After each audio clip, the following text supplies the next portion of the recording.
Bienvenidos a los especiales del domingo con Fernando Carballo.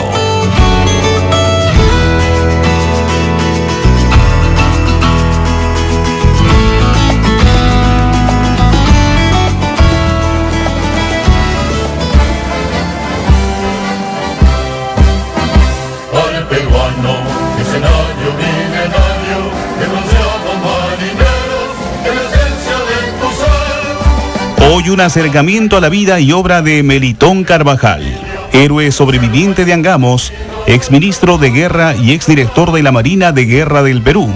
Don Melitón Carvajal Ambudolegui es uno de nuestros grandes peruanos del Bicentenario. Gloriosa marina peruana, conserva la llama de la... Comenzamos este programa especial de los domingos en las perspectivas de los peruanos del Bicentenario, con las notas y con la melodía de este himno que todo marino, los que llevan uniforme o los que lo han llevado, sienten con una enorme emoción. Yo puedo dar fe de eso porque tengo el honor de haber sido profesor de la Escuela Naval durante varios años y haber visto a varias promociones estudiar, graduarse, tomar galones y subir. Y con la Marina pasa algo específico, permítame comenzar diciendo eso. Cuando uno entra a un buque, no sabe cuándo va a poder bajar de él. Y hay quienes dan la vuelta al mundo con la bandera peruana y se pasan literalmente meses sin regresar al país, recorriendo los 7 mares de nuestro planeta. Eso crea un vínculo fuerte, especial con una institución que durante largos periodos termina por reemplazar toda vida familiar, social. Acá ya no hay relación con el barrio, los amigos. Bueno, eso lo viven los oficiales de hoy y tenemos el honor de recibir en los estudios de RPP ahora al distinguido oficial capitán de navío John Rodríguez, al teniente primero Michel Laguerre y junto a ellos a un civil, y nos alegra que un civil como Luis Enrique Camp, documentalista conocido, esté abocado a una figura muy especial, que en realidad es un poco el tránsito entre los civiles y los militares, porque es un periodista, pero es un corresponsal de guerra, de la Guerra del Pacífico, y es un hombre que se especializó en dar seguimiento en la primera fase de la guerra, que fue naval, es decir, qué pasa con los buques, conversar con los oficiales, subir a bordo, comprender bien, porque hay muy pocos peruanos que tenemos una idea clara de cómo es un combate naval en esa época. ¿Qué es lo que hace un buque de guerra? ¿A qué distancia puede posicionarse respecto de otros? ¿Lo puede embestir o no? ¿Cómo hace para darse a la fuga? Toda esa estrategia naval nos es a nosotros, la mayoría de los civiles, algo sumamente general. Por eso es que a partir del caso notable del héroe Melitón Carvajal Ambudolegui, segundo apellido como ha sido dicho, bastante largo, de 5 sílabas, es un apellido que ya no existe en nuestro país, probablemente de origen vasco. Queremos, a propósito de este homenaje que hacemos a Melitón Carvajal, acercar a los ciudadanos civiles de lo que es propiamente el oficio de un marino de guerra. Y repito, para eso contamos con la presencia en los estudios de dos oficiales que conocen naturalmente su profesión naval, pero que tienen una mirada histórica que les permite acercarnos a la figura de este marino fallecido a los 88 años de edad en 1935, quiere decir que sobrevivió más de 50 años al combate de Angamos, en el que tomó parte como capitán de fragata cuando él tenía 32 años. Son las 7:08, hacemos una breve pausa antes de, ahora sí, iniciar el diálogo con nuestros 3 invitados para este programa especial de los domingos consagrado al almirante Melitón Carvajal. Al peruano, escenario milenario, demasiados marineros, en la esencia de tu ser. Estamos en un programa especial de los domingos en RPP sobre la figura del almirante Melitón Carvajal. Decimos almirante porque el último rango, el último grado que tuvo dentro de la Marina de Guerra fue el de vicealmirante. Después de retirarse de la Marina, él ejerció varios mandatos políticos, en realidad estando todavía miembro desde el gobierno de Morales Bermúdez, ya en el siglo XIX, Remigio Morales Bermúdez, él ejerce cargos políticos, el último año de la presidencia de Manuel Bermúdez. Entonces comienzo preguntándole eso al capitán de navío John Rodríguez. En esa época, un oficial de la Marina podía ejercer un cargo político y mantener su situación dentro del arma.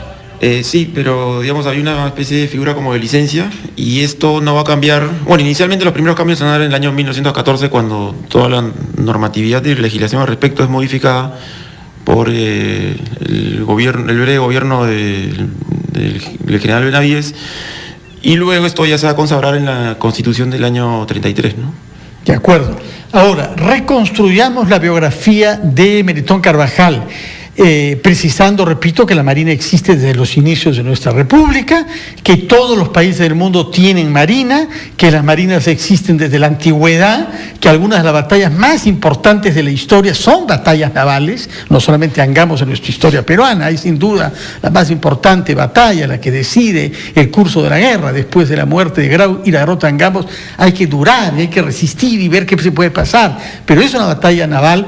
En la antigüedad, sin duda, la más importante batalla que se recuerda es la batalla de Salamina, en la que participaron más de 1000 unidades navales de parte griega y de parte persa, y algunos historiadores consideran que si los persas hubieran ganado, el occidente hubiera sido no grecorromano, sino hubiera sido persa. Y esa es la batalla que decide el curso de la humanidad occidental. En otros casos también, sabemos incluso las grandes derrotas, por ejemplo, de la Marina francesa en Trafalgar, en la que por otra parte muere el héroe más grande de la historia naval, que es Horatio Nelson, el héroe británico, y que en buena cuenta permite que Napoleón no tenga ya un respaldo naval cuando pierde por última vez en Waterloo el año 15. Por eso yo quiero preguntar algo que no tiene que ver con nuestra Marina de Guerra directamente, sino indirectamente. ¿Es cierto que la Marina de Guerra, en su uniforme, rinde homenaje a Nelson? Hay una tradición, ¿qué tal? Buenas noches, que efectivamente en el capelo de nuestros uniformes de cuartel, cuando uno es cadete naval, tiene en el uniforme blanco como unas tiras negras alrededor del capelo, en un cintillo, efectivamente, que vendría a ser una especie de un luto al almirante Nelson, a la memoria del almirante Nelson. Una cosa extraordinaria que las marinas de guerra, muchas marinas de guerra del mundo, rindan homenaje fúnebre en realidad a esta gloria mundial. ¿Por qué? Las marinas o las armadas, en el caso peruano, no solamente desde la República, sino desde el virreinato, tenemos orígenes virreinales, se basan en su historia, en su tradición.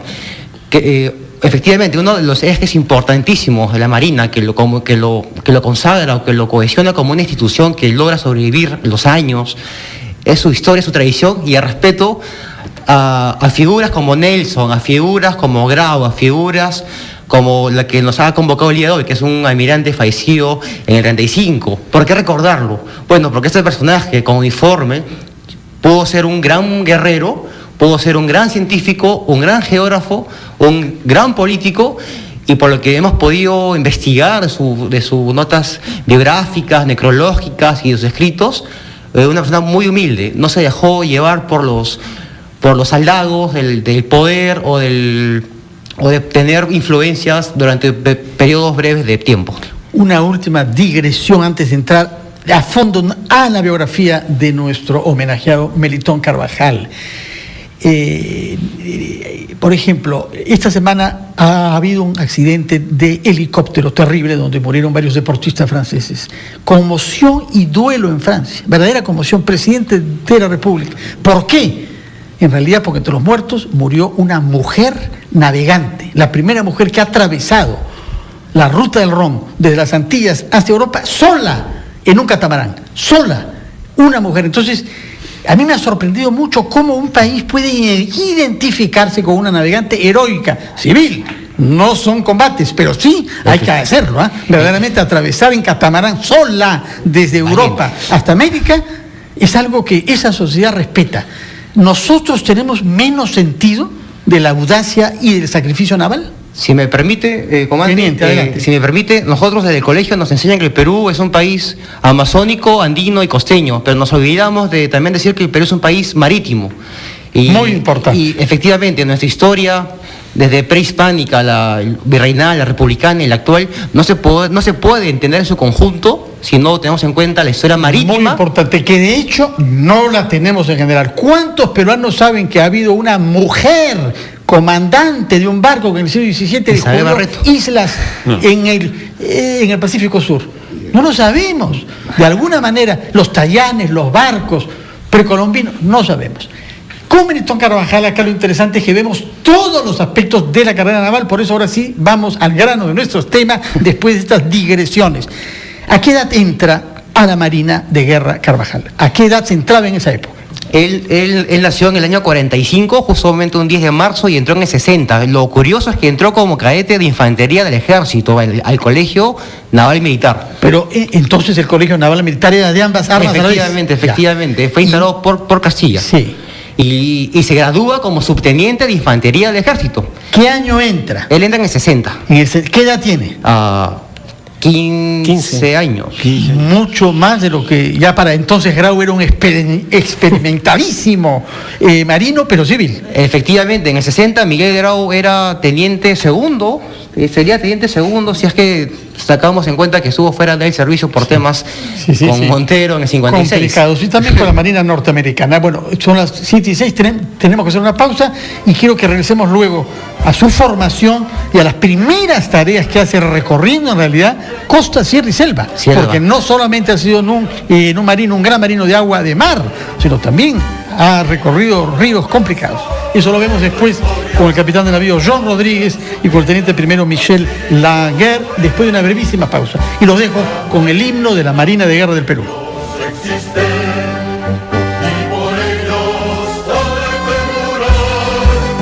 Bueno, estamos dedicándonos al almirante Melitón Carvajal, nacido en 1845, nos dice usted, algunos biógrafos dicen 47, según usted murió de 90 o de 88 años. 88 años, bueno, 35 menos 40 y... 35, entonces nació el año 47. Yo tenía, nació en 47, falleció 88 años en el año 35. Nos había hecho saber entonces el capitán de navío John Rodríguez, que entra joven, a una edad normal para la época, a un colegio en donde se forman a la vez militares y marinos juntos, que había sido creado una década antes por Ramón Castilla, que es el que diseña el Estado peruano en realidad. Y durante los primeros años, con bajos grados, él tiene varias tareas que no son necesariamente bélicas. Hay una tarea que es navegante y explorador, y entre otras se le atribuye la hazaña de haber pasado el Pongo de Manseriche. Cuéntenos algo sobre eso. Bueno, digamos que la segunda mitad del siglo XIX es una época fundamental para la incorporación efectiva de los territorios amazónicos por parte del Perú, que de alguna u otra manera son los que a la larga van a sentar las bases y el derecho, aparte de los que ya habíamos obtenido con la Real Sudela de 1802, y es gracias a las exploraciones de marinos como Carvajal de que el Estado logra afirmar su presencia en estos lugares distantes, ¿no? Y específicamente el personaje que hoy recordamos tiene el mérito de haber sido quien, explora los ríos Marañón y Guayaga y logra cruzar el Pongo de Manseriche, que era un paso que, fluvial, que hasta ese momento era totalmente inaccesible, y mayor mérito aún porque esto lo hace una lancha a vapor pequeña, una embarcación de muy pocos metros. Es decir, 7-8 metros de eslora. 30 metros. ¿No? Pero, pese a estas limitaciones, logra cruzar, y demuestra que era, alcanzable esta vía fluvial hasta esta región, ¿no? En realidad es una aventura. Así es. Puede para la época, imaginemos estrellarse contra los bordes del Pongo y sacar la carrera. Eso es lo que casi ocurre en reiteradas oportunidades, ¿no? Pero digamos que lo más interesante aún es que estamos hablando de embarcaciones con máquinas a vapor muy frágiles, que no estaban diseñadas necesariamente para este tipo de ríos, ¿no? Y por otro lado, no había electricidad, no había las facilidades de las comunicaciones. No había GPS. No había nada de lo que tenemos hoy. Se pierde uno, se va ahí y se puede morir en la selva. Posicionamiento por estrellas, ¿no? Claro. Estos marinos realmente eran grandes navegantes, ¿no? Y podíamos hacer el paralelo entre lo que hoy nos asombra de esta navegante francesa que lamentablemente falleció hace pocos días. Florence Artaud. Así es, con la aventura de estos hombres, que no solo marinos, ¿no? Pero que se adentraban en medio de la selva. Es admirable, verdaderamente admirable, de atravesar un pongo de ese tipo por primera vez con un barco, como nos dice usted, de 30 metros, ¿no? Y de 15 caballos de fuerza. Ya. Lo que es curioso es de que el estrecho o la zona más estrecha del Pongo mide 35 metros. Ahí se forman remolinos, torrentes, eso es lo que es realmente peligroso. Acá viene un tema muy, muy simpático de que se relaciona con la batalla naval del 2 de mayo de 66. Ahí quiere llegar, sí. Bueno, logramos una victoria aliada, Ecuador, Perú, Bolivia y Chile contra España. Y bueno, Prado quiso que la fuerza aliada que estaba fondeada en Valparaíso se ponga al mando de un almirante inglés, un tal John Tucker, que había peleado en la guerra civil estadounidense. Sin embargo, hubo problemas de mando, ahí voy a nombrar a Montero, Salcedo, a otros más. Porque algunos oficiales no querían ser comandados por un norteamericano. Por ningún extranjero. Decían, caramba, acabamos de vencer a parte de la escuadra de un imperio como el español, y nos van a poner un mando extranjero, por favor, un poco más de respeto a lo que acabamos de hacer.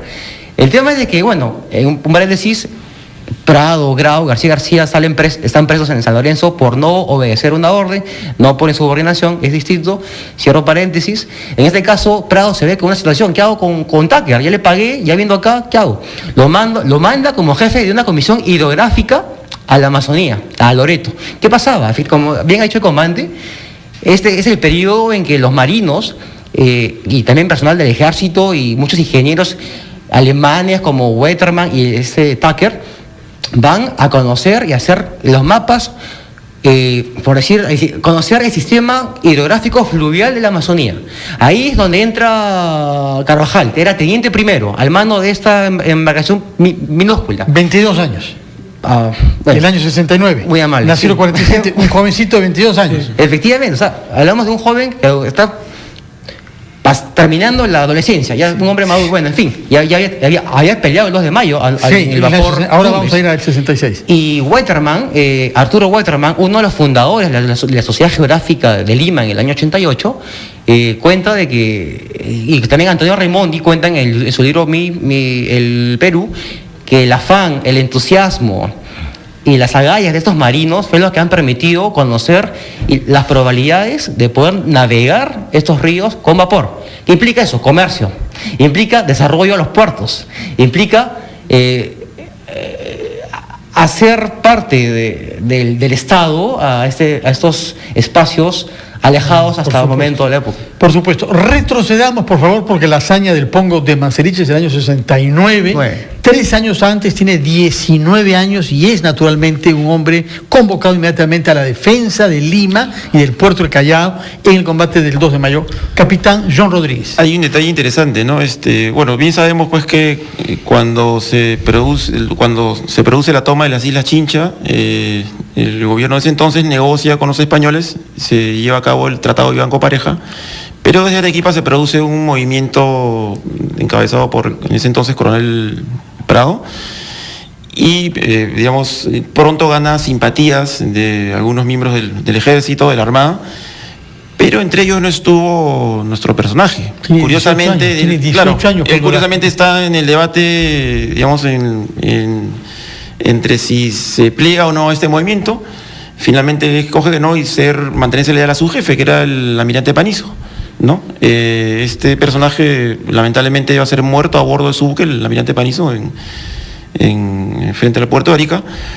Entonces Carvajal es obligado a dejar la marina. Sin embargo, él luego, el mismo 2 de mayo, de acuerdo a lo que dice su biografía, él solicita estar presente, tener un puesto de combate a bordo de las naves de la escuadra, las pocas naves de la escuadra que en ese momento estaban en el Callao, la escuadra peruana, y es embarcado, si no me equivoco, a bordo del Tumbes. Y ahí pelea, ¿no? Sí. O sea, ¿cómo es que se posicionan esos barcos? ¿Cuál es el papel del Tumbes en el combate del 2 de mayo? De acuerdo a la organización defensiva peruana, ¿no? Basada fundamentalmente... Y el objetivo es rechazar a la flota, hacerles daño, hundir lo posible y que se vayan definitivamente sin cobrar nada. Así es. Bueno, en realidad es una guerra un poco curiosa porque, digamos, si llegamos a un análisis contemporáneo de este conflicto, es una guerra absurda que no tiene ningún objetivo político final, porque eso de, digamos, de intentar castigar a la nación que nos ha ofendido es un poco curioso hoy en día, ¿no? Pero bueno, eran los hechos de la época. Lo cierto es de que la función de las naves, regresando a la pregunta, era fundamentalmente estar en la zona central, digamos, porque todo el área de combate fue dividida en las áreas de la defensa en las baterías hacia el norte, la zona centro, lo que hoy en día es el muelle de guerra, frente a la zona central, digamos, de las defensas del Callao, se van a situar las naves de la escuadra que en ese momento se encontraban ahí. ¿Cuántas naves peruanas participan? Bueno, que recuerde, era el vapor Tumbes, que es donde está nuestro personaje, el monitor Victoria y el blindado Loa, ¿no?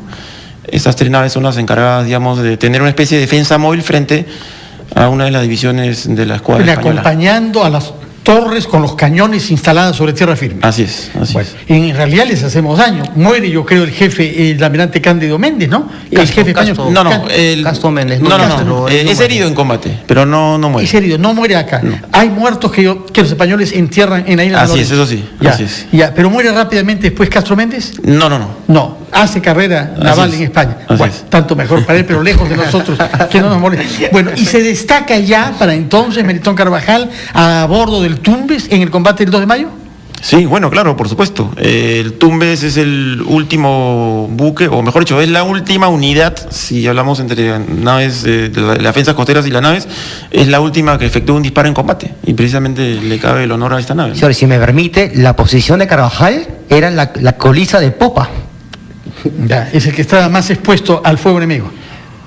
No necesariamente, depende de la posición. Pero la posición de colisa de popa es una posición, o sea, depende de la posición de que hay el Tumbes, ¿no? Muy bien, vamos a pasar entonces al año 79, donde se produce el encuentro de un joven oficial con alguien que ya se ha retirado de la Marina, que es un diputado por Paita, que deja su escaño parlamentario para regresar a la Marina y cumplir un deber al cual no estaba obligado, porque era un diputado y porque además tenía 8 hijos vivos, Miguel Grau Seminario. Cosa curiosa, ambos, Carvajal y Grau, son hijos de colombianos. Se encuentran, y quiero que nos expliquen en esta tercera secuencia, cómo es la relación entre ellos y qué papel cumple cada uno de ellos en el combate de Angamos, cómo llega al Huáscar el por entonces joven oficial Melitón Carvajal. 7:29, breve pausa y retomamos nuestro especial de los domingos consagrado al almirante Melitón Carvajal.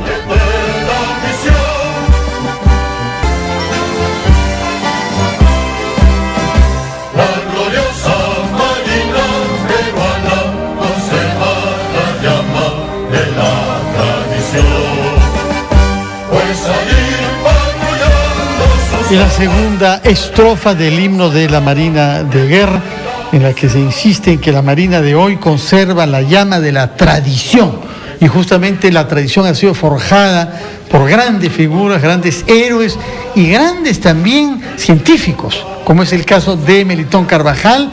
Es difícil abordar todos los aspectos, pero queremos centrarnos ahora en la Guerra del Pacífico, pero hablaremos también sobre sus contribuciones como un hombre apasionado por la ciencia. La guerra lo sorprende a los 32 años, cuando él era vicedirector de la Escuela Naval. Subdirector de la Escuela Naval. Profesor. Y efectivamente, él era uno de esos oficiales que eran tan buenos en el área de geografía, aritmética, trigonometría esférica, y navegación astronómica, y esos cursos de ciencias duras que justamente le formó la base para que en el futuro pueda estar al mismo nivel, me voy a adelantar, que Federico Villarreal, y poder refutarle muchas cosas. Polemizar con Federico Villarreal, el gran matemático barranquino, en el marco de la Sociedad Peruana de Geografía. Que también fue docente de la Escuela Naval. Así es, docente de la Escuela Naval, un hombre matemático en realidad. Astrónomo también, astrónomo. Bueno, en todo caso queremos comprender, este hombre de 22 años está trabajando en la Escuela Naval, guerra. Aquí, ¿quién le da función? ¿Quién lo destina al Huáscar? Bueno, él es convocado para servir a bordo del Huáscar, pero no para un cargo del Huáscar específicamente, sino para servir de mayor de órdenes de la primera división naval. ¿Qué significa esto?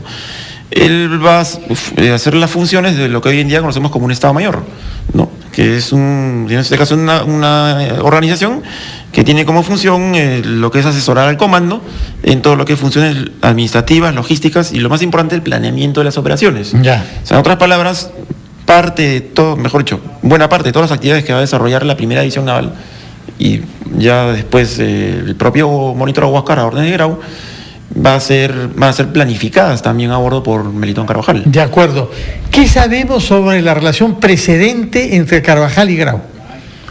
Más allá de sus relaciones amicales por el tema de ser hijos de colombianos, uno médico y otro militar, no se ha encontrado cartas ni documentación escrita que nos confirme que haya habido una relación amical o profesional tal o cual intensidad. Sin embargo, estuvo desde toda la campaña naval estuvo embarcado en el Huáscar. Lo que nos quiere decir... Es decir, 8 meses. Desde abril, desde mayo comenzó. Casi 6 meses. Él es nombrado en mayo. Desde mayo hasta el 8 de octubre. Él es nombrado el 12 de mayo, efectivamente. Sí. Bueno. Un tema curioso fue que el 27 de julio del año 79, nosotros logramos, el Huáscar y la Unión, al mando de Aurelio García, otro gran marino, matemático. Miembros de ese grupo, los 4 haces. Miembros, los 4 haces de la Marina, pero la Marina tiene más haces, ¿ah? Bueno, se dividen más. Esperemos. Logra capturar el transporte chileno Rímac. Muy importante, sí. Lo curioso de esta captura es que logramos desestabilizar al entonces gobierno de Chile de Aníbal Pinto, a tal punto que el presidente de Chile de esos años sostuvo que al darse cuenta que la superioridad material que ellos tenían no podía o no permitía que el ejército lograse tomar un pie en territorio peruano, dijo, nunca debíamos habernos metido en esta guerra. Vaya, ¿qué importancia tuvo la captura de este barco chileno, el Rímac?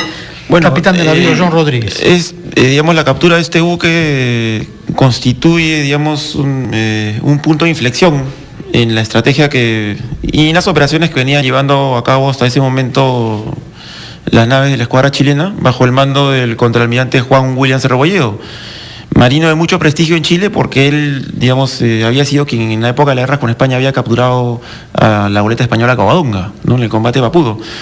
Sin embargo, en los hechos, la forma de hacer la guerra en el mar que desarrolla este jefe naval demuestra que no era la forma más adecuada, porque, como bien ha comentado Michel, siendo la escuadra chilena una escuadra superior en medios, no logra el efecto deseado, que era la captura del Huáscar, que era un buque infinitamente inferior por sus características técnicas, ¿no? De manera que eso es en mayo es el también combate. En julio.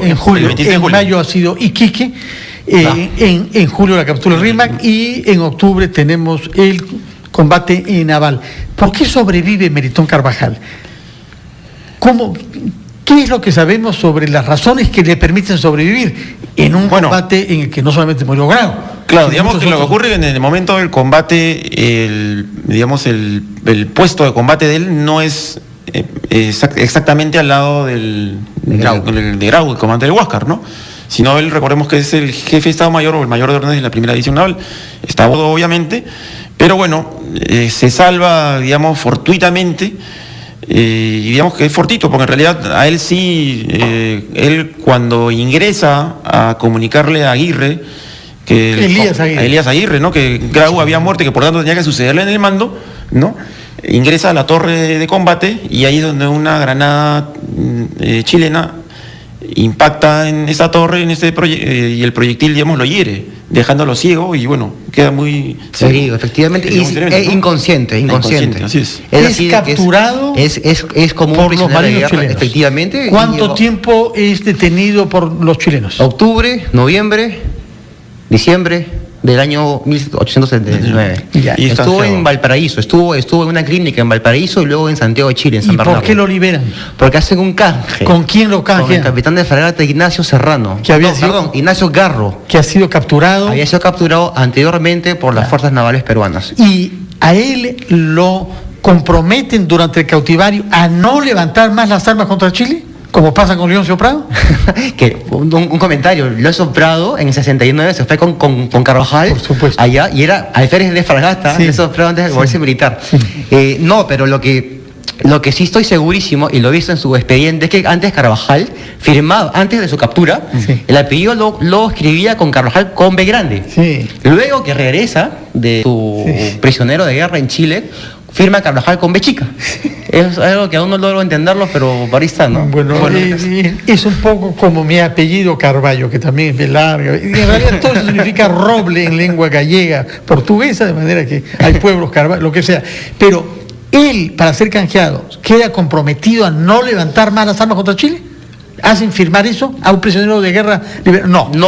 Y no, porque luego se fue a Europa en marzo del año 80. Él va a ser comisionado posteriormente para, digamos, apoyar en el proceso de adquisición, digamos, de naves de guerra que en Europa, ¿no? Que sería el crucero Lima y el Callao. Claro. Bueno, por su parte, el barco, el Huáscar, es capturado por los chilenos que lo llevan a su puerto, y donde está todavía, el puerto de Talcahuano, en el sur de Chile. Aprovecho para decir que nuestro invitado, Luis Enrique Camp, documentalista, está viajando, estoy informado, mañana mismo a Chile para ir a Talcahuano y tomar algunas imágenes del Huáscar que puedan ser usadas en el documental que se está preparando sobre el corresponsal de guerra del Grau. Así es, buenas noches. Estoy trabajando en este documental que se llama El corresponsal del Huáscar, dedicado a Julio Octavio Reyes, que fue el periodista a bordo del Huáscar durante toda la campaña naval para el diario La Unión Nacional. El 12 de mayo, cuando se produce todo la organización para partir hacia el sur,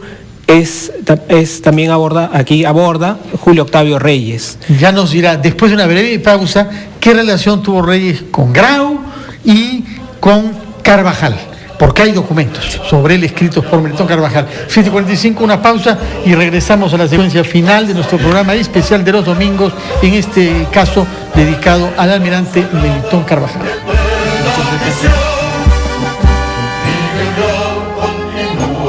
Presente en esencia de cruzar, has legado para siempre el dominio que preserva en su destino nuestra Armada Nacional.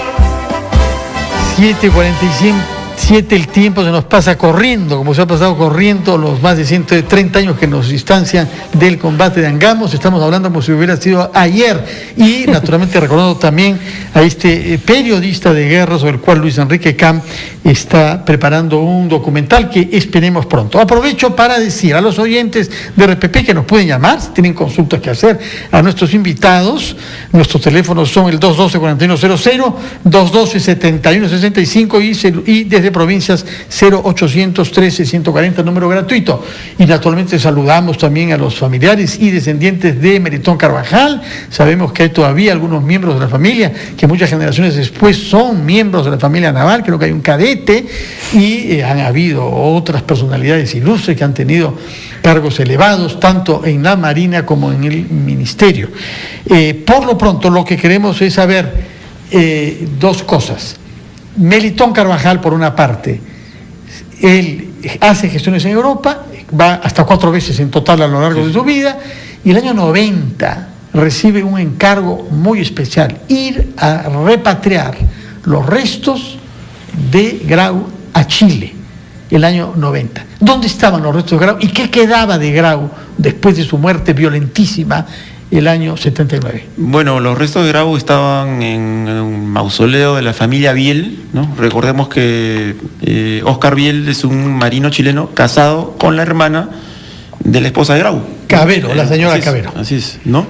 Y bueno, ahí es donde estaba, digamos, el único resto, digamos, bueno, uno de los restos de Grau que fue hallado, digamos, al lado de la torre del monitor donde perece Grau, ¿no? Que es la pierna derecha, ¿no? Que estos restos son los que actualmente descansan en el... Hay dos lugares. Claro. El del 1890 está en el mausoleo de los héroes. En la cripta de los héroes del Cementerio General. Efectivamente. Y la de 50 y tantos está en la Escuela Naval. Claro, la tibia que actualmente está en la cripta de la Escuela Naval, ¿no? De acuerdo, que yo recuerdo que fue inaugurada en los años 70, un monumento que se construyó explícitamente para eso. Vaya tarea. Y la otra tarea, curiosamente, es traer al Perú barcos que llevaban el nombre de Grau y Bolognesi. Menuda cosa que alguien que ha combatido con Grau en el barco Huáscar, ir a recoger de Europa un barco que llevaba el nombre de su antiguo Claro, jefe. este es uno de los aspectos muy interesantes de este personaje, porque él, digamos, como marino, porque él continúa siendo marino, quizás una de las comisiones más importantes que cumple es precisamente hacerse cargo de la comisión de construcción de los 2 primeros cruceros modernos con los que cuenta la Armada peruana, ¿no? O sea, en otras palabras, digamos, hablar de este periodo es hablar del periodo de la reconstrucción institucional, ¿no? Y Carvajal, que es acertadamente elegido por ese entonces presidente Pardo, de quien era muy amigo, ¿no? Existe, digamos, bastante correspondencia entre estos dos personajes que todavía obra en poder de la familia Carvajal, ¿no? A través de estas cartas pues se nota cuál era digamos, el grado de amistad que tiene con este personaje, tanto así de que en el segundo gobierno de Pardo Carvajal va a ser su primer vicepresidente. Así es, durante los 4 años que gobierna José Pardo Barreda, de 1915 a 1919. En realidad, él había estado con los civilistas desde el siglo XIX, con Morales Bermúdez y todo ese periodo, y también con Benavides, que lo convoca cuando Benavides derroca a Guillermo Billinghurst. Pero digamos que era un personaje de mucho prestigio, ¿no? Así es. Ahora, y sin embargo, cuando fallece, el nuevo partido constitucional manda un representante para que dé unas palabras, porque Cáceres también lo había apropiado a Carvajal. Claro, hay reconciliación, ¿no?, entre los de Cáceres y los civilistas. Habíamos dejado el tema pendiente, que es el del corresponsal de guerra. Cuéntenos, ¿cuántos corresponsales de guerra cubren para los diarios de Lima la guerra del Pacífico en el sur de nuestro país? Sí, bueno, hay muchos corresponsales, pero son 4 los que están a bordo de los distintos buques de la Armada peruana cuando estalla la Guerra del Pacífico. Tenemos a Julio Octavio Reyes para La Opinión Nacional, a Adolfo del Campo para el Diario del Comercio, a Miguel Horta para el Diario La Patria y a Benito Neto para el diario El Nacional. Son los 4 periodistas que cubren la campaña naval desde los buques. Julio Octavio Reyes tiene, digamos, la predilección que da el destino para estar durante toda la campaña naval en el Huáscar para La Opinión Nacional, que vale decir que era el vocero del diario civilista. Fue fundado por Andrés Avelino Aramburu en el año 72 y se convierte, ¿no?, en una suerte del vocero del diario civilista, que era el partido que perteneció Grau. Sí, y Reyes mantiene después de la muerte de Grau un contacto con Melitón Carvajal, que comprendió y que respaldó su trabajo como periodista. Así es, efectivamente. Cuando termina la campaña, digamos, del Huáscar en octubre y regresa Carvajal en diciembre del 79, Reyes le solicita un certificado de funciones que tuvo dentro del Huáscar, y es este certificado que es un elogio muy generoso que hace Melitón Carvajal a la labor que hace Reyes. Él dice que trabajó, lo voy a leer, en todos los combates que describe, dejando el carácter pasivo de que estaba investido, y prestó sus servicios como voluntario con valor, serenidad y patriótico entusiasmo en las diversas secciones del buque. Se convierte, por su pericia, por su diligencia profesional, Reyes, en el secretario privado de Grau. Y además le dejan la secretaría oficial cuando Carvajal aborda el RIMAC cuando lo traen al Callao. Y luego hay un aspecto bien importante que certifica Carvajal, es que por toda esa entrega y valor que hace Reyes, se le ofrece un puesto oficial en la dotación del buque. Algo que Reyes rechaza y dice porque le basta la satisfacción de haber cumplido con sus deberes con la patria en calidad de un simple ciudadano. También en ese documento dice que no dudó Reyes en unos momentos de combate tomar una función también pues de ayuda en todo lo que se necesitaba para el enfrentamiento naval. En esa carta que el año 80, a principios del 80, en enero, Reyes dirige a Carvajal, se refiere a él como el más caracterizado de los sobrevivientes del Huáscar. Así es. A los 3 meses ya hay el consenso de que la figura sobreviviente del Huáscar es Melitón Carvajal.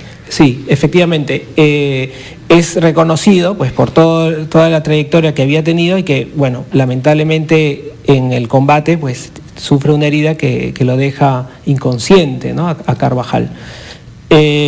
Luego Reyes, cuando termina esta campaña naval, regresa al Callao a hacer los despachos de la campaña terrestre y publica un diario de guerra de la campaña terrestre que hasta el momento no se ha podido encontrar. Se sabe que... Pero si está publicado, alguien tendrá un ejemplar de la opinión.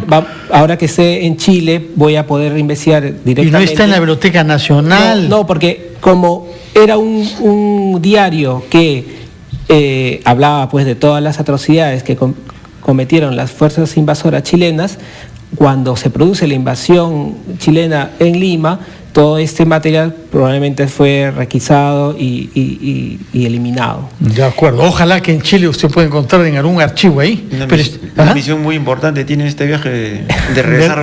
Verdaderamente, con documentos que nos permitan tener nuevas luces. Las tropas chilenas, cuando ingresan a Lima, cierran el diario y ponen preso a Reyes, a Julio Octavio Reyes, quien puede ser liberado 2 meses después y se une a la resistencia con Cáceres.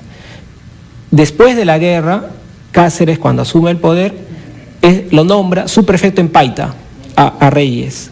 Cuando Piero asume el poder, en el año 95, se autoexilia a Reyes al Ecuador y funda un diario que se llama El Grito del Pueblo, un diario también... Es la lucha entre los civilistas y los constitucionalistas y Piérola. Sí, este diario, que tiene éxito en el Ecuador, es un diario liberal, que luego de algunos años es cerrado, y Reyes muere en 1903, allá en el Ecuador. Allá en el Ecuador, sin regresar a nuestro país.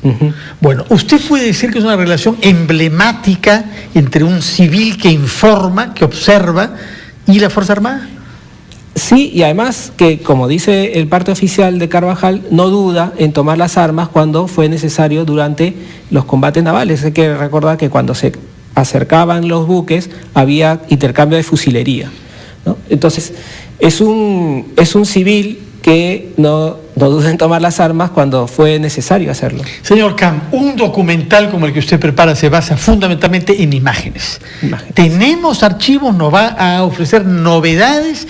Imágenes que no conocíamos. ¿Ha visto el archivo Curré? Hay ahí 6.000 placas abandonadas, no sé dónde. Sí, en la Biblioteca Nacional está el archivo.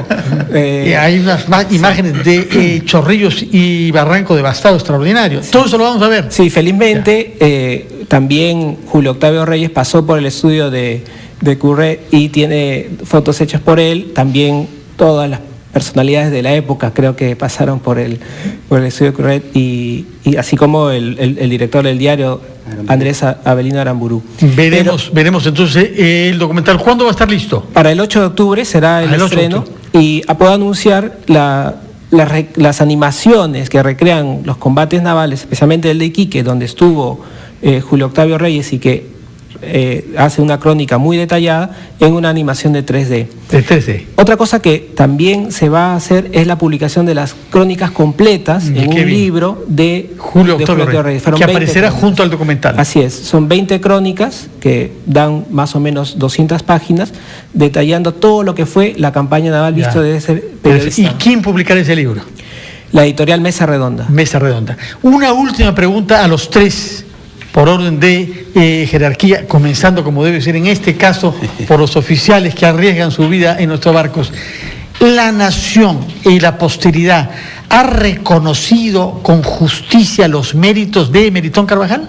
Sí, por supuesto. ¿Usted cree? Sí, sí. En las calles, en las plazas, en los colegios. Hay, una unidad naval que hasta hace poco tenía el nombre de Carvajal. Pero como ya no hay un barco que se llame Melitón Carvajal. No, lo que pasa es que este buque ha sido rebautizado, ¿no? Y no dudo que las próximas unidades que reemplacen a estas naves... Esperaremos que usted sea comandante general de la Marina para que restablezca un barco con el nombre Melitón Carvajal. Claro, el colegio, sí, por supuesto. En los textos escolares, Admiramos al que atravesó el Pongo de Manseriche, al que capturó al Rímac, al que combatió en 2 de mayo, al que sobrevivió a Grau, al que se debatió con Villarreal. Con Federico Villarreal, un matemático complicado. Federico, polemizar con él era difícil. Los niños en nuestros colegios se enteran, ¿saben?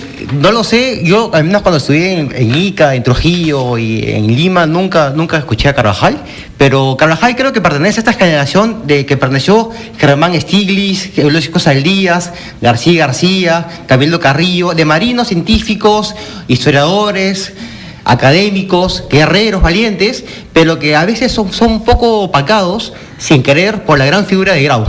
Eso es verdad, se lo perdonaremos a Grau. El tiempo sí no nos perdona nada, tenemos que parar acá, son las 8 en punto.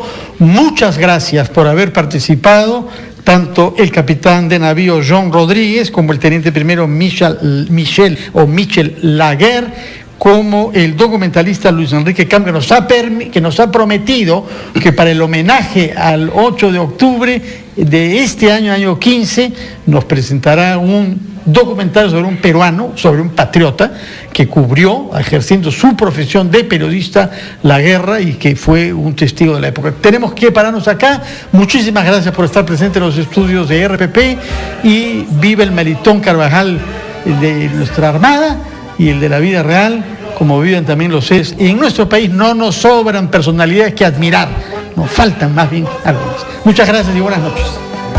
El centauro, nobleza y acero, mejor marinero, jamás tuvo el mar. Mar peruano, escenario milenario de bronceados marineros.